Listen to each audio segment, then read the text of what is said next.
প্রবাস থেকে ফিরে অভিনব এক ব্যবসা শুরু করেছেন ব্রাহ্মণবাড়িয়ার বিল্লাল মিয়া। প্রতি মাসে বিক্রি করছেন ফেলে দেয়া মুরগির বিষ্ঠা থেকে তৈরি 12 লাখ টাকার বায়োগ্যাস।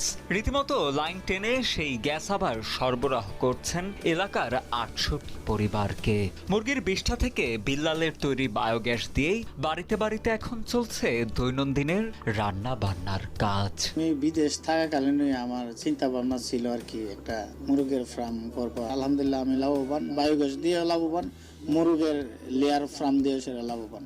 ব্রাহ্মণবাড়িয়ার আশুগঞ্জ উপজেলার শরীফপুর ইউনিয়নের দক্ষিণ তারুয়ায় নিজ গ্রামে 2% জমির ওপর 2012 সালে প্রথমে লেয়ার মুরগির খামার করেন মোহাম্মদ বিল্লাল মিয়া। পরবর্তীতে 2023 সালে দূষণমুক্ত পরিবেশ করতে এবং এলাকাবাসীর জন্য বিকল্প জ্বালানি হিসেবে খামারে থাকা এসব মুরগির বিষ্ঠা দিয়ে খামারের পাশেই বায়োগ্যাস প্লান্ট নির্মাণ করেন বলে জানান